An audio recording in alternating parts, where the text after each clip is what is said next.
From Amateur Radio Newsline Report number 1980, these are the Ham Nation headlines for Wednesday, October 14th, 2015. The Carolinas continue to struggle with record-setting floods. In South Carolina, a coordinated network of ham radio operators has been blanketing the state to protect public health, safety, and communications. Amateur Radio Newsline's Kent Peterson, KC0DGY. Columbia, South Carolina has been hit by record flooding due to extreme rains from the remnants of Hurricane Joaquin.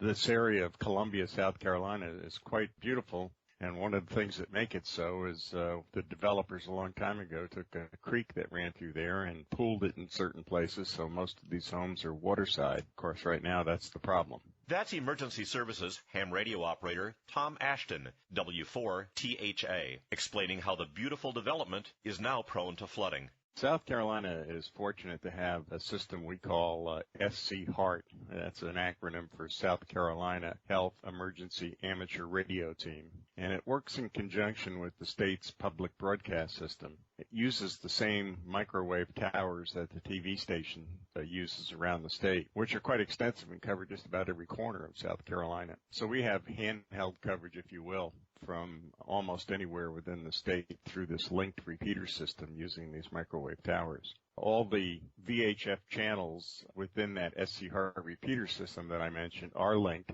and so it's easy from just about anywhere within the state to directly reach the State Emergency Operations Center. By the way, there are UHF repeaters as well. Each site has a VHF repeater and a UHF repeater, and the UHF repeaters are also linked across the state. Our guys have been doing a good job and have been very diligent and very helpful. The words of Tom Ashton, W4THA, who along with several hundred other hams are prepared to lend communications assistance in an area hit by record flooding in the Columbia, South Carolina area. There's more to the story, and you can hear it all in this week's Amateur Radio Newsline Report. Last week we told you of a phishing scam involving the ARRL's email forwarding service. This week, another ham radio-related online security breach. In the latest in a series of online security breaches affecting hams around the world, the Radio Society of Great Britain reports a breach that has affected users' passwords on the website for RSGB's Islands on the Air. A bug in the online code was apparently exploited, allowing the intruder to reset the passwords of all the website's users, which prevented anyone from logging in. Immediately following the September 27th breach, IOTA issued a statement of reassurance saying, quote, "There is no sign in the system logs that any data was read or that personal data was compromised," end quote. Newsline's Skeeter Nash, N5ASH. It should go without saying that regular password changes should be part of everyone's normal security routine. It's JOTA time again. Here's Newsline's Mark Abramovich, NT3V.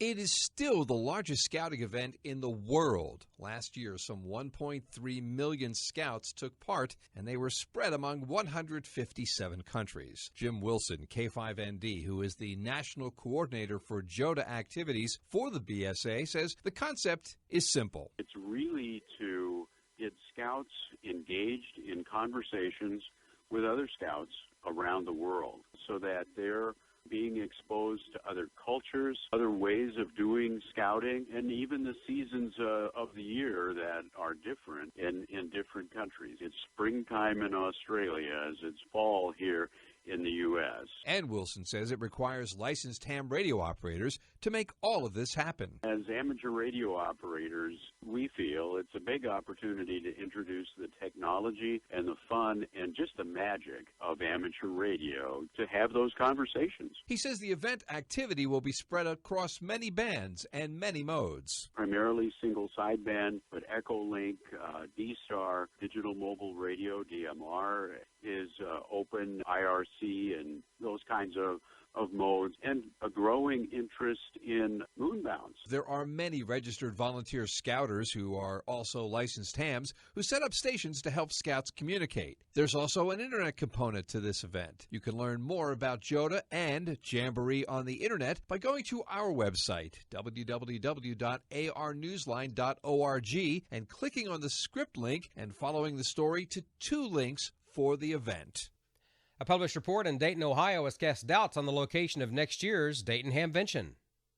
An October 2nd report published in the Dayton Daily News notes that this global gathering of more than 25,000 amateurs, which infuses the local economy with $8.5 million each year, may face relocation from Hara Arena. Hamvention has been held there since 1964. It is no secret that the arena has been beset with financial challenges in recent years. Emails obtained recently by the newspaper raise questions about the arena's future and describe how city and tourism officials are scrambling to compile alternative sites to keep Hamvention in the Dayton region. An August 26th email from Dayton Convention Manager Michael Cashman to one Dayton official described the prospect of holding Hamvention 2016 at Hara as, quote, highly unlikely, end quote. Cashman's message reported that the Dayton Amateur Radio Association had already been given tours of such alternative venues as the Dayton Convention Center and the Dayton Airport Expo Center. But Jim Tiderman, N8IDS, General Chairman of the Dayton Amateur Radio Association, has been downplaying the somber prospect of relocation. Tiderman says the board does not foresee any relocation unless, quote, something catastrophic, end quote, happens. And the Dayton-Montgomery County Convention and Visitors Bureau agreed this is not the first year that alternative sites have been put on the table for Hamvention. Meanwhile, it's business as usual. Hamvention 2016 is set to run May 20th through the 22nd. And that's all from the Amateur Radio Newsline, your independent source for amateur radio news for over 37 years and counting at www.arnewsline.org. With Kent Peterson, KC0DGY, Skeeter Nash, N5ASH, Mark Abramovich, NT3V, and Karen Eve Murray, KD2GUT at the news desk in New York. I'm Don Wellbanks, AE5DW 73. We'll see you next time here on Ham Nation.